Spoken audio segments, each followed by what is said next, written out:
The journey felt like a dream. We flew over endless blue ocean, then tiny islands appeared. They looked like emeralds scattered on a sapphire sea. Our destination was a small village nestled on one of these islands in beautiful Micronesia. Landing was an adventure itself. The airstrip was short, with lush green jungle surrounding it. The air was warm and humid, carrying the scent of salt and sweet tropical flowers. Children waved as we arrived, their smiles so bright. Our guide, a friendly local named Kai, met us. He had a welcoming smile and placed a fragrant flower lei around my neck. The village was a short walk away. We followed a sandy path lined with tall coconut palms. Little thatched roof huts peeked out from behind vibrant hibiscus bushes. Chickens clucked and roamed freely. It felt like stepping back in time, a world away from my everyday life. The people of the village were incredible. They greeted us with open arms and the warmest smiles I had ever seen. Everyone seemed genuinely happy to see us. There was no shyness, only curiosity and a beautiful, welcoming spirit. Children giggled and peeked from doorways. Elders sat in shaded spots, their faces full of wisdom. I felt an immediate connection here. Kai introduced us to many families. They invited us into their homes. These homes were simple but lovely. Woven mats covered the floors and the air flowed freely through open windows. They offered us fresh coconut water straight from a newly cut coconut. It was cool and refreshing, the best I had ever tasted. Language was sometimes a small barrier, but smiles and gestures spoke volumes. We learned a few words in their local language, Yokwe for hello and Kamal for thank you. They appreciated our efforts so much, laughing kindly at our pronunciation. Sharing laughter is a universal language. It bridges any cultural gap. There was a strong sense of community. People helped each other without a second thought. This communal way of life was inspiring. It was a reminder of what truly matters, human connection and kindness. Life in the village moved at a different pace. It was slow, unhurried, and peaceful. The rhythm was set by the sun and the tides. People woke early with the first light. The sounds of nature were their alarm clock. Roosters crowed and birds sang sweetly. Fishermen prepared their canoes ready for a day out on the ocean. Women tended to their gardens, growing taro, breadfruit, and bananas. Children played freely around the village. Their laughter echoed through the trees. They climbed coconut palms with ease and splashed in the shallow lagoon waters. Their games were simple but full of joy. They didn't need fancy toys. Nature was their playground, and their imaginations ran wild. In the afternoons, the village would quiet down. The midday sun was strong. People sought shade under trees or in their homes. Some would weave mats or repair fishing nets. Others would share stories or simply rest. As evening approached, the village came alive again. Families gathered to prepare their meals. Music and singing often drifted from homes. Storytelling was a cherished tradition. One dish stood out in this village. It was their famous coconut fish. Kai told us it was a local specialty, a dish prepared for special occasions and to honor welcome guests like us. I was so excited to learn about it and of course to taste it. Food is such a wonderful way to connect with a new culture, and this dish sounded truly unique.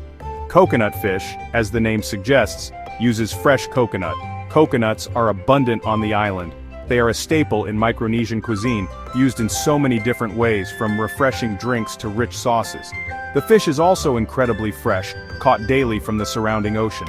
The combination sounded delicious, fresh fish and creamy coconut milk, a true taste of the tropics. The villagers spoke of coconut fish with pride. It was more than just food to them. It represented their connection to the land and to the sea that sustained them. The recipe was passed down through generations. Each family might have a slight variation, but the core ingredients remained the same. Section 5. From Ocean to Fire, Crafting the Coconut Fish. The preparation of coconut fish was an event. It began early in the morning. The fishermen returned with their catch, beautiful silvery reef fish. Their eyes were bright and clear, a sure sign of freshness. The fish were cleaned skillfully by the water's edge, using sharp knives made from shells, or modern tools depending on the family. It was a practiced, efficient process. Watching them was like a lesson in self-sufficiency. Next came the coconuts. Young men shimmied up tall palm trees. They expertly chose mature coconuts, the brown ones perfect for making milk. The coconuts were brought back to the village. Then the hard work of grating began. Traditionally, a special stool with a serrated blade was used.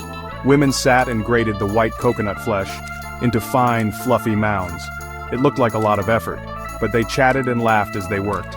Once the coconut was grated, milk was extracted. Warm water was added to the grated coconut. Then it was squeezed by hand, producing a rich, creamy white liquid. This was the magical coconut milk, the base for the delicious sauce. Section 6. A taste of tradition, savoring the special dish. Finally, the moment arrived. The coconut fish was ready to be served. It was presented beautifully, often on large taro leaves or in carved wooden bowls. The creamy white sauce enveloped the fish, garnished with fresh herbs and lime wedges. The aroma was simply divine, a perfect blend of sea and tropics. Everyone gathered around, eager to eat. There was a sense of celebration in the air. I took my first bite. It was an explosion of flavor. The fish was so tender and flaky it melted in my mouth. The coconut milk sauce was rich and creamy but not too heavy. It had a subtle sweetness from the coconut, balanced by a hint of lime and spices. We ate with our hands, as is customary, scooping up the fish and sauce with pieces of freshly baked breadfruit or steamed taro. Sharing food this way felt intimate and brought us closer to our hosts. Their hospitality was overwhelming.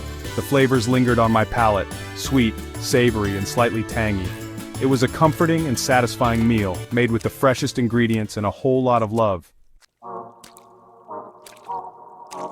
Section 7. More than a meal, the spirit of coconut fish. Coconut fish was clearly more than just sustenance. It held a deep cultural significance in this Micronesian village. It was a symbol of hospitality, offered to welcome guests and friends, a gesture of warmth and generosity. Preparing and sharing this dish was a way of strengthening bonds within the community and with visitors. It embodied the spirit of sharing, which was so central to their way of life. The dish also represented their connection to nature. The ingredients came directly from their surroundings: fish from the bountiful ocean, coconuts from the ever-present palm trees. This reliance on nature fostered deep respect and an understanding of sustainability. They took only what they needed and ensured the resources would last for future generations. This wisdom was woven into their traditions, including the preparation of coconut fish. For special occasions and celebrations, coconut fish was essential. Section 8. Moments that linger, connections made, memories forged. Beyond the amazing coconut fish, other moments stood out. My time in the village was filled with them, small interactions that touched my heart. Like watching children teach me a local game, their patience and laughter were infectious. Or sitting with an elder woman as she skillfully wove a pandanus mat. Her hands moved with such grace, telling stories without words. These were the moments that truly defined my visit, creating connections that felt deep and real. I remember walking along the beach at sunset. The sky was painted in hues of orange and pink. Local fishermen were returning in their outrigger canoes, silhouetted against the vibrant sky. The scene was breathtakingly beautiful and so incredibly peaceful. Children played by the water's edge, their joyful shouts carried on the breeze. I felt a sense of calm I hadn't felt in years. This island had a way of soothing the soul. Its natural beauty was a powerful balm. One evening, the villagers held a small gathering. There was music, singing, and dancing. They performed traditional dances for us, telling stories of their ancestors and the sea. The rhythms were captivating, their movements full of energy and grace. Section 9. Carrying the island home. A farewell to paradise. Saying goodbye to the village was hard. In a short time it had found a place in my heart. The people, the culture, the stunning scenery, and of course the unforgettable coconut fish. I felt like I was leaving a piece of myself behind, but I was also taking so much with me: memories, lessons, and new friendships. The warmth of their welcome would stay with me, a reminder of the kindness of strangers who quickly became like family. As our small boat pulled away from the shore, the villagers gathered to wave us off. Their smiles were tinged with a little sadness, but also with genuine affection. Kai shouted, "Kamol Tata! Thank you very much, and safe travels!" I waved back until they were just small figures on the disappearing coastline. The scent of frangipani seemed to linger in the air, a final sweet farewell from the island. It was an emotional departure. This journey to Micronesia was more than a trip. It was an immersion into a different world. A world where community is everything, where nature is revered, and where happiness is found in simple things. The coconut fish was a delicious discovery, but it was the story behind it, the people who made it, and the culture it represented that made the experience truly special. It opened my eyes and my heart. I often think back to my time there, to the taste of fresh coconut milk, the sound of children's laughter, the wisdom in the elders' eyes, and the incredible spirit of the island people. This visit taught me so much about connection, tradition, and resilience.